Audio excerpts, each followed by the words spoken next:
Vamos lá, galera, agora é Brasileirão, hein? Amanhã o Flamengo aí enfrenta o Corinthians às 11 da noite. Ou da noite não, desculpa, né? Às 8h30 da noite, galera. Amanhã no Domingão, beleza? Se inscreva no canal, deixe seu like, comenta o que você acha aí a respeito. O Flamengo tem que ganhar, é claro, para manter a liderança e torcer pro Palmeiras e o Cruzeiro tropeçar aí, beleza? Vamos acompanhar aqui a galera do Tá Na Área falou sobre essa partida muito importante. Vamos lá. Interessante aí pela frente no Campeonato Brasileiro, como eu disse, com missões como visitantes para Flamengo, Cruzeiro e Palmeiras. Tudo bem, amigo? Tudo bem, amigo? Boa tarde para você, todo mundo aqui ligado no Tá Na Área. Pois é, né?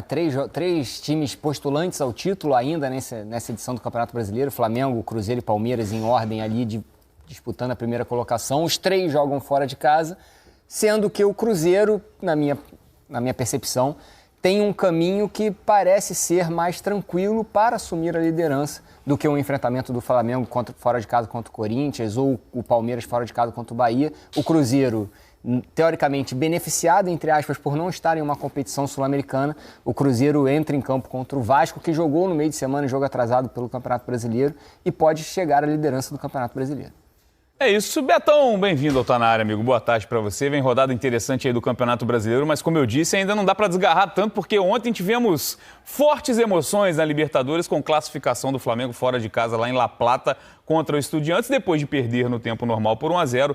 Rossi foi herói nos pênaltis, o Flamengo vai para a semifinal da Libertadores, depois de ficar fora 2 anos, né? Desde o título de 2022, o Flamengo não disputava a semifinal. Tudo bem? Boa tarde, Bené, tudo ótimo. Boa tarde, nosso Ed aqui voltando das férias. Coisa boa, né? E abraçando, coisa ótima. E abraçar a nossa audiência também, né? Ô, Bené, eu fiz esse Flamengo de ontem, acho que dá alguns recados para a torcida, né? Primeiro você citou o Rossi, né? Acho que eu lembro, vou fazer uma situação agora que o Rubro Negro não gosta muito, que é lembrar de 2019. Então, pro Rubro Negro que saiu do jogo ontem, olhando para a atuação aquém e que pode refletir um recorte da temporada aí, se você pegar as 2 últimas rodadas do Brasileiro e essas 2 pernas aí contra o Estudiante, pode ser o momento onde o Flamengo oscilou, tem dado uma oscilada na temporada, que o torcedor fica preocupado, vai oscilar logo agora? Aí vem 2 recados. O Rossi, assim como o Diego Alves, precisou de um jogo de Libertadores nos pênaltis, oitavas contra o Emelec, para pegar 2 pênaltis também e classificar o Flamengo. E dali ele ter um reconhecimento e seguiu defendendo e tendo moral contra o Flamengo. E também nessa temporada de 19, se o Rubro Negro refrescar um pouco a memória, aquele Flamengo que, assim como esse, lidera o Brasileiro e liderava muito bem e dificilmente oscilava no Brasileiro, fez uma fase de mata-mata da Libertadores, não assim a passeio. A de 22, por exemplo, é muito mais tranquila do que a de 19. Em 19 o Flamengo perde, tem que vencer e eliminar nos pênaltis do Emelec. O Flamengo derrota o Internacional, que muito rubro-negro queria que goleasse, que era o time do Odair. O Flamengo vence 2-1 e tem um empate, 2-0 e um empate fora. Depois vai para uma semifinal, tem um jogo de igual para igual com o Grêmio, joga muito bem, mas tem muitos gols anulados, 1-1. E aí tem um grande jogo da Libertadores daquele ano, que é o 5-0 no Grêmio aqui. E faz uma final ruim, é uma final abaixo, e aí que o milagre do Gabigol aparece e define. Então, assim, jogar mal, Libertadores, amigo, é guerra, tem que classificar. Você oscilar, você vender, o adversário ser melhor, superar você em algum momento, você tem que classificar. Nos pontos corridos, aí eu acho que o desempenho, oscilar o quanto menos possível, aí define o título. Na Libertadores tá tudo aberto, continua sendo um dos favoritos. Acho que é bom lembrar para esse título que não foi um passeio nas 2 competições. O Flamengo oscilou bastante e foi campeão. Vamos colocar na tela o chaveamento da Libertadores, só para a gente mostrar, né, como é que ficaram as semifinais da competição. São Paulo acabou eliminado ontem também, era uma possibilidade de uma semifinal brasileira de um lado, né, do lado do Palmeiras. Sim. Temos Palmeiras, que passou do River Plate vencendo os 2 jogos contra a LDU, que também venceu os 2 jogos contra o São Paulo. E vale lembrar, a LDU foi líder do grupo do Flamengo, já tinha tirado o Botafogo e é comandado por um brasileiro, né? É um técnico brasileiro que também... Thiago Nunes. Longe, né? Exatamente. Do outro lado, o Racing venceu as 2 partidas contra o Vélez Sarsfield, num confronto argentino, vai pegar o Flamengo, que venceu o Estudiantes nos pênaltis, né? Lembrando que quem faz os jogos da volta como mandante são o Racing e Palmeiras. Vamos colocar no papo o Emanuele Moreira, a Manu, setorista do Flamengo lá no GE. Globo, para falar, Emanuele Ribeiro, perdão, para falar sobre esse jogo. Ô Manu, eu te chamo tanto de Manu que eu esqueci o seu sobrenome. Vê se pode. Bem-vindo ao Tá Na Área, tudo bem? Ficou fofo. Para falar dessa vitória nos pênaltis, sofrida classificação do Flamengo fora de casa. Bem-vinda, Emanuele Ribeiro. Oi, Bené, boa tarde para você, Beto, Raed, para todo mundo que está acompanhando aqui. Não tem problema, não. O importante é a gente estar aqui para falar sobre esse jogo, né? Falar sobre essa classificação importante do Flamengo. Era o objetivo da diretoria chegar à semifinal da Libertadores, objetivo cumprido com sucesso. O Flamengo que não fez um grande jogo contra o Estudiantes, mas como o Beto falou ali, no final o que importa é a classificação. Como o próprio Felipe Luiz também disse na entrevista coletiva, né, que a manchete não deveria ser a atuação do Flamengo e sim a classificação. O Flamengo está mais uma vez na semifinal da Copa Libertadores e agora fica a preocupação para a sequência, né? A gente viu o Flamengo ontem numa rotação um pouco abaixo, o Felipe Luiz tendo que fazer ali umas mudanças no time no segundo tempo, um time que pareceu mais desligado do que o normal, né? Não teve, parece aquele senso de urgência que deveria ter num jogo como esse, que é um jogo de eliminatória, de Libertadores, mas agora volta o seu olhar para o Campeonato Brasileiro com a preocupação do desgaste físico dos jogadores, né? Acho que esse é um debate que fica nesse momento.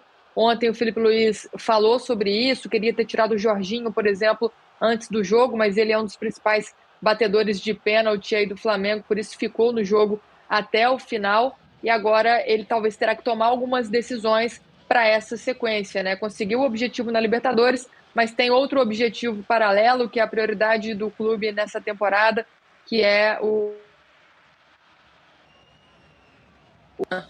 que o Flamengo vai fazer 2 jogos fora de casa, né?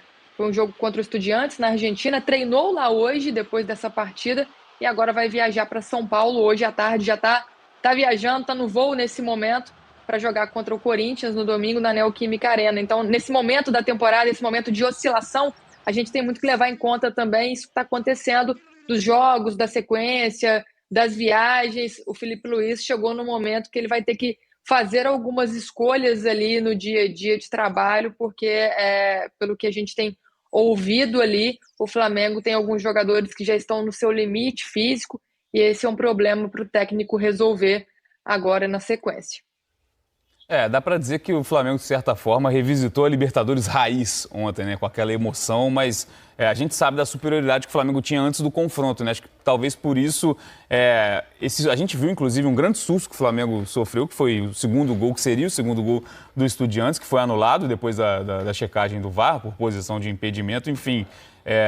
Raed, falando do confronto como um todo, né, principalmente do início do jogo no Maracanã, esperava-se uma vida mais fácil do Flamengo diante do Estudiantes. A gente lembrar se a gente colocar na mesa os 180 minutos, com 10 o Flamengo já vencia por 2-0. Então, de certa forma, causa um impacto. Mas é algo a se comemorar, né? Claro que o Felipe Luiz tem algo a corrigir, porque o Flamengo novamente vai decidir fora de casa no jogo da volta, mas não deixa de ser uma boa noite de quinta-feira para o Flamengo também. Tem que pesar esses dois lados da forma mais correta, né? Você falou 2 coisas que me chamaram a atenção. A primeira fala de um confronto de 180 minutos, a gente não pode deixar passar despercebido o que aconteceu no jogo de ida, a arbitragem que praticamente colocou o Estudiantes novamente na disputa para o jogo de volta. Então, isso aí também tem que ser colocado. A arbitragem não pode ser debatida, às vezes pode sim. O árbitro do jogo, ele condicionou o jogo da primeira partida, os minutos finais da primeira partida, colocando o Estudiantes em disputa para a segunda partida. E eu acho que a grande questão do Flamengo, e não só por esse gol sofrido, é que todas as jogadas do Estudiantes de perigo, e se a gente puxar na memória, algumas jogadas também de perigo em outros enfrentamentos do Flamengo, passa dessa bola longa no espaço entre o Varela e o Léo Ortiz. Nessa, o Léo Ortiz perdeu, o jogador do Estudiantes, me fugiu o nome dele. Carrilho. Oi? Desculpa. Carrilho do Estudiantes? O Medina, né? O que fez o gol? Fez o gol. O Benedetti. Benedetti. Desculpa, me fugiu o nome dele. O Benedetti acertou um chute incrível, fez o gol da partida, porém o gol anulado também sai de um lançamento longo em uma bola que o Léo Ortiz perde na disputa, quer dizer, o Léo Pereira perde na disputa, o Ortiz consegue deixar impedimento. Então, é um ponto de atenção desse Flamengo, essa bola longa para esse espaço que sempre fica quando o Varela vai para o campo de ataque. É uma área um pouco grande para que o Léo Ortiz consiga cobrir e os adversários já começaram a se ligar nisso. E é um risco, né? Que esse time, do jeito que joga, sofre também, né? Que tem que estar sempre trabalhando nessa distância, esse cobertor curto aí que o Felipe gosta. Eu ontem nem achei que o Flamengo foi a Flamengo subindo tanto, né? Mas isso que o Red disse é uma coisa que o Felipe tem que sempre trabalhar, porque se você pega um adversário que tem tecnicamente um nível bacana, para colocar essa bola ali entre o lateral e o zagueiro, é uma arma, porque o Flamengo tá sempre lá na frente. E com o Wesley... Tá vendo, inclusive, o lance do gol anulado, né? Tinha muito pulmão, né? O Wesley, ele voltava muito rápido, então você muito compensava a chegada dele ofensivo o tempo inteiro com o retorno dele muito rápido no sistema defensivo também. E agora o Varela não tem essa característica. Acho que o Emerson, de repente, com mais forma física em dia, acho que é um cara até mais atlético do que o Varela para esse sentido, né? Pode ser que até o Felipe vai usar esse jogador com essa valência, que ele não está numa situação 100% ali, né? O Emerson pode ser um jogador que pode fazer isso, para voltar, não sei se como o Wesley, que o Wesley estava fazendo isso de uma forma brilhante, né? Ele encaixou de um jeito que ele era uma solução para aquele espaço ali.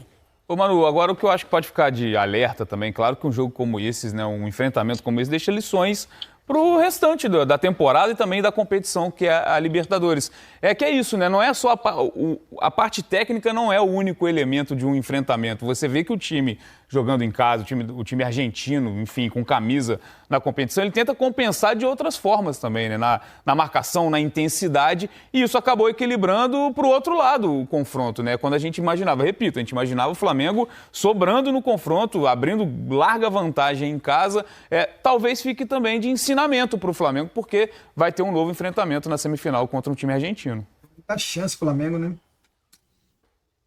Dá chance. Esse foi um dos temas, né, recorrentes ontem na coletiva do Felipe Luiz, também depois na zona mista com os jogadores, perguntando sobre essa questão do estilo de jogo argentino, da intensidade argentina, agora com o Racing também pela frente, e muito dessa questão também que eu falei aqui do Flamengo tá numa rotação abaixo, parece que não estava conectado totalmente com esse jogo, né? E até pelo jogo de ida, que o Flamengo vai fazer também o primeiro jogo contra o Racing agora em casa, no Maracanã, de ter as oportunidades e aproveitá-las. Poderia ter ido para a Argentina com um resultado um pouco mais tranquilo, né, para sofrer menos agora diante do Estudiantes. E o Felipe Luiz falou muito sobre essa questão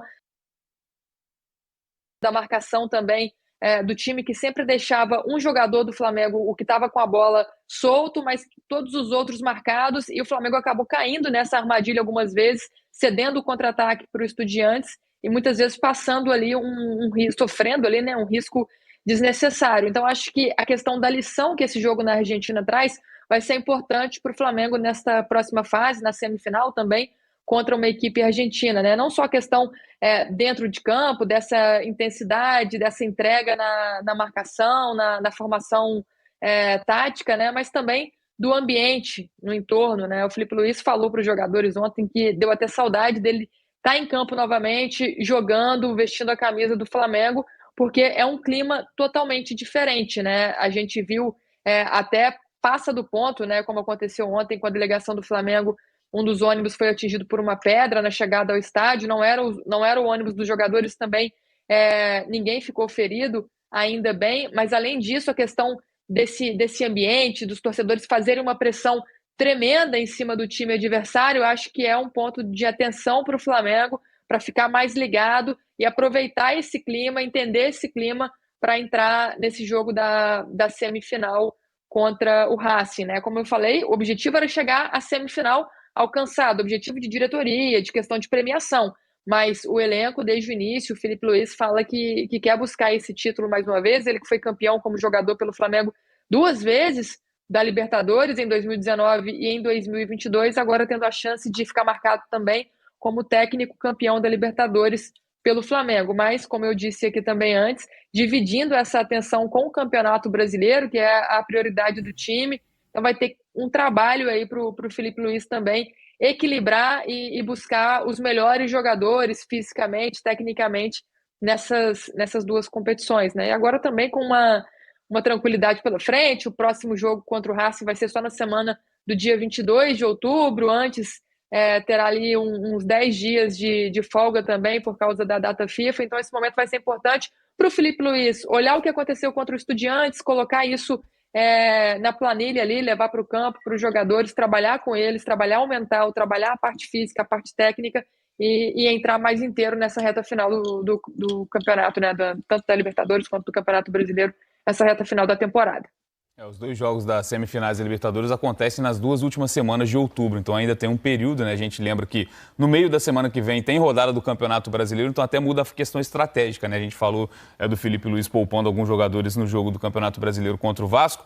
Agora, amigos, a gente quando tem a informação da escalação confirmada do Flamengo ontem, pouco mais de 1 hora antes da bola rolar, o que acho que não teve nenhuma surpresa, acho que a questão era o Alexandre se estava apto fisicamente ou não, o Jorginho voltar já era algo que a gente imaginava.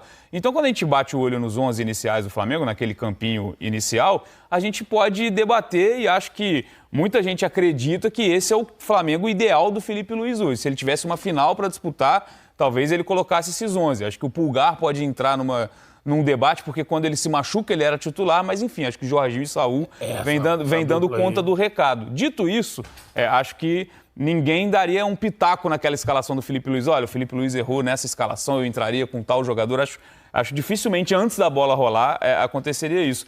Então dá para dizer que, de certa forma, também, tecnicamente, alguns jogadores deixaram a desejar no jogo de ontem. Os líderes técnicos, falando principalmente do Arrascaeta, por exemplo, que é um jogador que vive uma grande temporada e não fez um bom jogo ontem lá. Vamos começar pelo Arrascaeta. O Raid vai lembrar comigo aqui. Ele faz uma grande temporada, faz um brasileiro. Não faz uma boa Libertadores. A primeira fase não é boa. Foi muito importante no jogo do Inter, lá em Porto Alegre, se não me engano, ele faz logo o gol. Mas acho que é o jogo que ele participa bem. Tirando os outros, o Arrasca não tem ido bem nesses jogos internacionais do Flamengo nessa temporada. Aí no Brasileirão é outra coisa, vice-artilheiro, tem decidido muitos jogos, tem 18 gols na temporada, né? É um dos artilheiros do Brasil.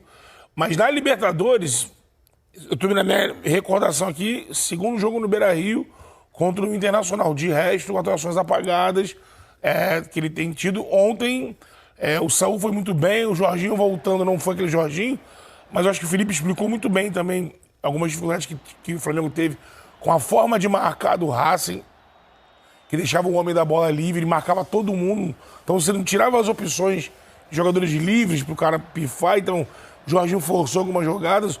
O Lino não foi bem, que o cara que chegou prometendo mais, eu acho que é do jogo, ele tá atuando, mas ainda não fez uma grande atuação. Acho que você pode passar assim e pontuar por momentos de baixa de alguns jogadores, mais de um até desse grupo do Flamengo. E não que não seja natural também, né, Raed? Os jogadores oscilam, eles têm grandes jogos, têm jogos abaixo do esperado também. A minha questão é sobre o impacto que jogadores como Arrascaeta e Samuel Lino, num dia ruim, podem causar negativamente para o time do Flamengo. Acho que a questão do Lino é mais uma questão de encaixe e o entendimento ali do jogo dele, de abrir espaço junto com o Pedro. A questão do Arrascaeta, para mim, que eu acredito que é mais uma característica do jogador em enfrentamentos muito físicos. Se você pegar Arrascaeta em eliminatórias europeias, eliminatórias sul-americanas de Copa do Mundo, ele também não é um jogador de muito brilho, de destaque, porque são enfrentamentos extremamente físicos. No Campeonato Brasileiro, nem tanto, mas em competições sul-americanas, sim. Então, acho que o Arrascaeta oscila porque ele tem essa característica de não conseguir sobressair em confrontos que são muito físicos, porque ele é extremamente técnico e aí o jogo dele vai um pouquinho mais para baixo. E com relação a esse sistema de jogo do Eduardo Domingues, do técnico do Estudiantes, de sempre tirar a opção de passe e deixar o portador da bola com mais liberdade, tem um técnico no futebol brasileiro que faz isso com maestria. O nome dele se chama Abel Ferreira. E o Filipe Luís já jogou contra o Abel Ferreira, sabe como fazer o time sair desse sistema. Então, acredito que um pouquinho mais de cuidado, um pouquinho mais de estudo, o Flamengo consegue passar pelo Racing na semifinal, é um time superior. Agora, precisa se adequar também às diversas formas de se disputar competições. Acho que a distância entre Flamengo e Racing é menor que entre Flamengo e Estudiantes, sim. Mas segue sendo favorável, bastante favorável ao time brasileiro, né? Desculpa só te interromper, Betão. É porque toda competição ela tem uma característica. O Flamengo sabe jogar o Campeonato Brasileiro. O Flamengo tem características do Campeonato Brasileiro, tem um elenco superior, muito investimento, consegue disputar o Campeonato Brasileiro com propriedade. Copa do Brasil vinha mostrando nos últimos anos que também conseguia. A Libertadores é uma competição com outras características. E para você disputar as competições com diversas características diferentes, você tem que saber entender as características dessas competições e conseguir sobressair nesses enfrentamentos. Até agora, o Flamengo deu sorte nos enfrentamentos para conseguir chegar até a semifinal. A partir de agora, tem que saber jogar a competição. Betão, ia comentar alguma coisa? Foi. Foi? Foi. Eu ia só pontuar que contra o Inter, eu acho que o Flamengo dá pra gente colocar que o Flamengo sobrou. É um grande jogo. No confronto. Mas é um enfrentamento nacional. Sim. É um enfrentamento nacional. É como E se também você é tivesse... algo que está sendo mais frequente na Libertadores também por conta do alto número de times brasileiros na competição. Enfim, a gente tem 7 times brasileiros, 8 na Libertadores. Eu lembrei aqui, eu ia falar que esse Racing é um Racing que vem... É um time campeão, né? Da Sul-Americana. É o Sul-Americano. Ganhou a Recopa do Botafogo. A Recopa muito bem contra o Botafogo. Daquela zona, né? Já não tinha treinador, mas era um elenco ainda bem recheado, né? Mas o Botafogo não conseguiu ver a cor da bola. O time do Racing atropelou. Muita intensidade. É isso que o Flamengo tem que se ligar nesse jogo.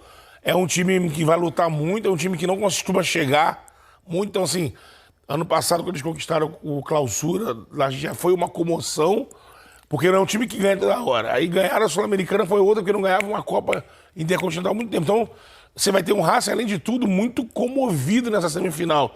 Assim, vai ser... O estádio vai ser... Sempre cita o estádio argentino, né? Ali a torcida do Racing vai estar numa...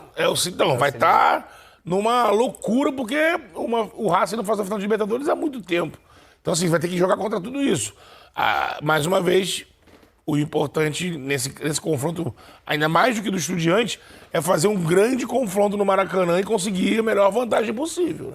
E lembrando que o Racing, na campanha da Sul-Americana do ano passado, passou por brasileiros também, né? Sim. Eliminou o Corinthians na semifinal, o próprio Cruzeiro. Amassou o Cruzeiro na decisão, final. Não deu chances ao Cruzeiro, então treinado pelo Fernando Diniz. Manu, mas voltando a falar de campeonato brasileiro, né? Eu falei sobre a escalação, de como a gente acredita, né? Pelo menos nessa visão atual, de que os 11 do Felipe Luiz para um jogo decisivo são os 11 de ontem, porque o Alexandre começou jogando, o Jorginho voltou. Pro Campeonato Brasileiro, pro jogo do fim de semana, fora de casa, a gente já lembrou aqui que os líderes do campeonato têm compromissos como visitantes. Dá para imaginar alguma mudança já em relação à questão física mesmo desses jogadores, do próprio Jorginho que está voltando, do Felipe Luiz dosar um pouco alguns jogadores pro jogo contra o Corinthians?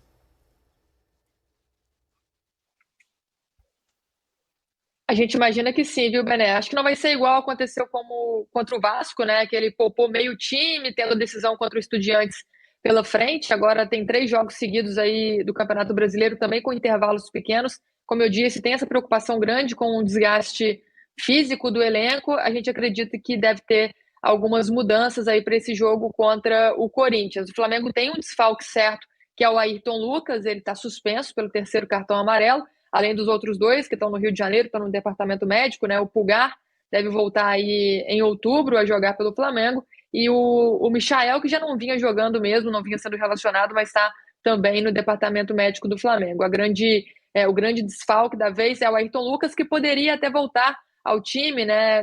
Nesse debate de possibilidade de poupar o Alexandro pelo jogo desgastante que fez também na Argentina.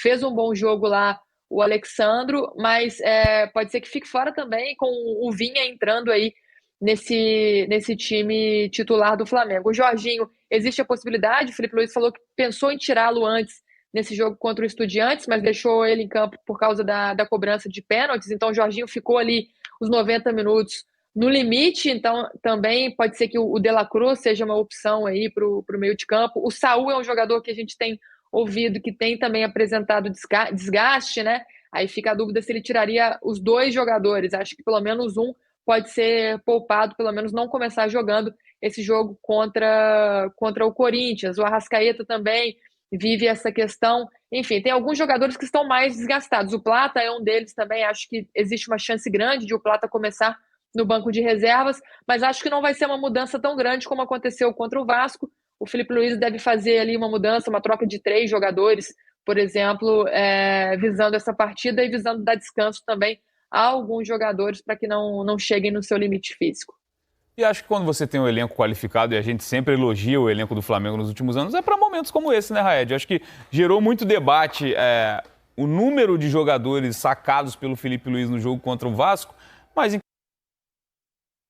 manter o nível, né? A gente elogia o elenco do Flamengo em janelas de transferências, quando o Flamengo contrata com altas cifras, para momentos como esse também, para você conseguir descansar alguns jogadores e manter o nível do time. E o debate contra o Vasco só se deu por conta do resultado, né? Porque se tivesse vencido o jogo, todo mundo ia estar batendo palmo pro Felipe Luiz. O Flamengo tinha um jogo importantíssimo na semana, que era contra o Estudiantes, precisava avançar, precisava passar pelo Estudiantes para seguir vivo na Libertadores. O Felipe Luiz optou por mudar muito o time contra o Vasco. O resultado não veio, acontece. Futebol tem disso também, né? Não tem muito o que fazer. O elenco do Flamengo é fortíssimo, é um dos melhores do continente sul-americano. O Flamengo briga em duas frentes importantíssimas, Brasileiro e Copa Libertadores, e tem um elenco extremamente qualificado exatamente para dar opções para o Felipe entender o adversário e programar o seu time para tentar fazer o melhor dentro de campo. Trocar o Plata pelo Luiz Araújo é uma troca normal, trocar o Jorginho ou o Saúl por um Pulgar, não sei se o Pulgar pode voltar, mas o De La Cruz era titular do time. Sim. Então, assim, é um elenco fortíssimo que o Flamengo tem. É um absurdo. Eu tô pensando, ontem a parte da frente, os jogadores de frente não foram bem. O quarteto, você diz. O quarteto. Eu não acho nenhum absurdo, pensando fisicamente, em uma recuperada desse. São dois caras primordiais, o Saúl e o Jorginho. Assim, não dá pra brincar. Se tiver mesmo, um tá voltando de contusão e o outro chegou a sair de um jogo com uma suspeita de alguma coisa, mas continuou. Cara, é entregar os pontos pro Corinthians, jogar com o Alan e com o De La Cruz e Carrascal no lugar do Arrascaeta. O Arrascaeta chegou, teve uma rodada agora recente que o Flamengo tirou o Arrascaeta e botou um outro jogador. A torcida fez uma loucura no Twitter, nas redes sociais. Pra que comprou o Carrascal se não usa? Assim, se resolver jogar, porque eu já vi o Felipe falando em coletiva que a volta, o pós desses jogos assim, que não foi nem o caso de ontem, que o Flamengo, até naquele final, teve que se desdobrar um pouco mais ali para poder segurar, mas não foi um jogo que o Flamengo jogou até passar mal fisicamente. Mas o Felipe sempre diz que esses jogos, assim, a volta pro jogo seguinte é complicado. Se entrar em campo, vamos dizer que ele segura a dupla de volantes e bote Alan e De La Cruz, que ele dá uma segurada no Arrascaeta pro primeiro tempo, pelo menos, e bote o Carrascal, que jogue o Luiz Araújo no lugar do Plata, mantenha o Pedro. Pode colocar o Bruno Henrique. Ou o Bruno Henrique, ou ter uma trocada no Lino, ou deixa o Lino jogar, enfim.